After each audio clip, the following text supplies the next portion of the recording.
shall continue with vector analysis.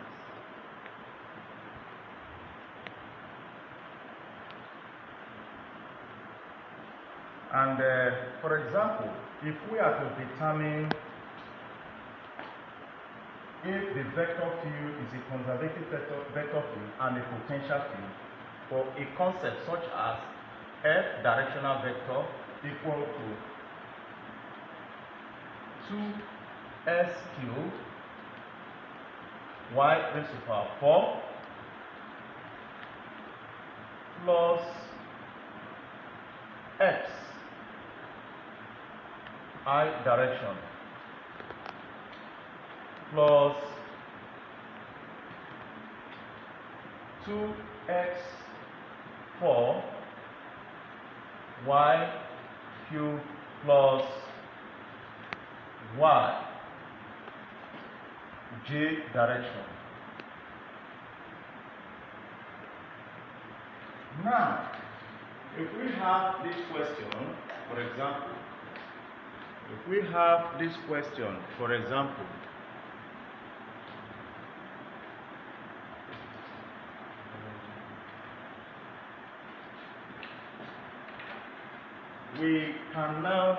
we can now begin to operate directly. The effect of this implication is that firstly is to determine if the vector field is conservative. Let's say this is P is a function of x comma y. P is a function of x comma y I direction plus Q is a function of x comma y j direction. So partial derivative of P function of x comma y respect y is equal to partial derivative of 2x raised to the power 3 y to the 4th power plus x respect y. Now, when we have this, if we partialize this, we will have been differentiating the value of y raised to the power 4 because it's partial derivative, and that gives us 8s cubed y cubed plus 0 because the partialization of x comes to 0 automatically. Now let us go for the partial derivative of q, function of two variables x and y respect x. That is this value. That will give us partial derivative of 2x to the 4th power y to the 3rd power plus y. It is being partialized with respect to x. In this partial derivative with respect to x, we will have been differentiating x raised to the power 4 here. This is a constant, this is a constant. So we have 8x raised to the power 3 y raised to the power 3 plus 0. So you can see that the two functions are equal. It is said to be exact. And once it is exact, this is an interrelationship between the ordinary differential equation and vector analysis. Take note. Because in the ordinary differential equation, when an exact equation is given, you discover that the partial derivative of p with respect to y and the partial derivative of q with respect to x, they are equal. It is exact. So once it is exact in vector analysis, we refer to it as a conservative field. It becomes a conservative field. This is a conservative field.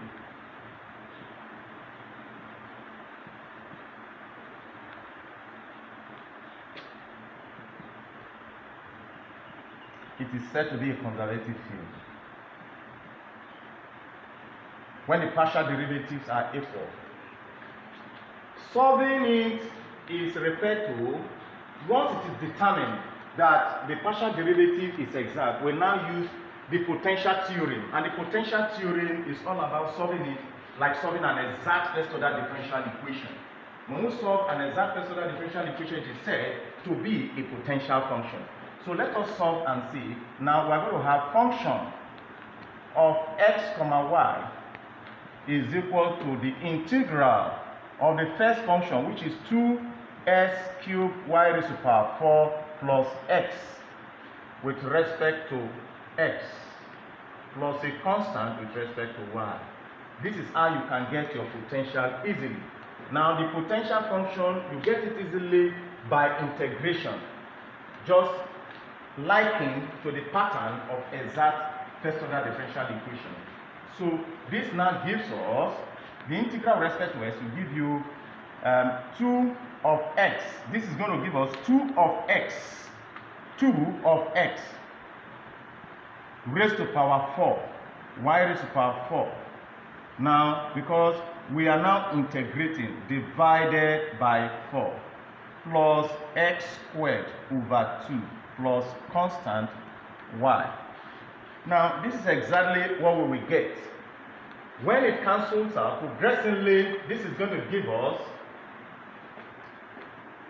x raised to power 4, y raised to power 4 over 2 plus x squared over 2 plus constant respect y. This is equation 1. Take note.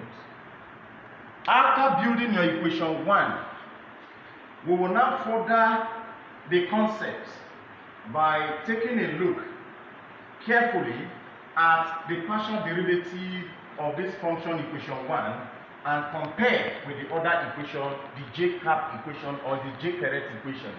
So that is to say, we now go in for partial of function of x comma y. We respect the partialization with respect to y.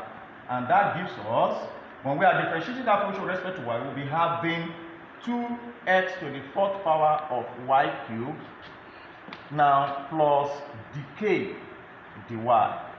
This is equation 1 we have differentiated. We shall equate equation 1 to the j-capped arrow expression. That is to say, we now progress by saying that therefore 2x to the 4th power of y to power 3 plus decay dy is equal to the j-caret aspect of the equation from the first question. The j coefficient functions are 2x to the 4th power, y to the 3rd power plus y. You notice that this is equal to this. They go off the system. They cancel. So that progressively, what you will now be having progressively is that differential k respect differential y is equal to y. So that progressively too, we now have decay is equal to y differential y. We now integrate when we separate the variable. So that at this juncture, k function of y is equal to y raised to power 2 over 2 plus arbitrary constant c. You see, this is synonymous to concept of exactness in ordinary differential equation. It is applied to get the potential in a conservative vector field function. So in a conservative vector field function, we apply the exact first order differential equation methodology to get an answer. Take note.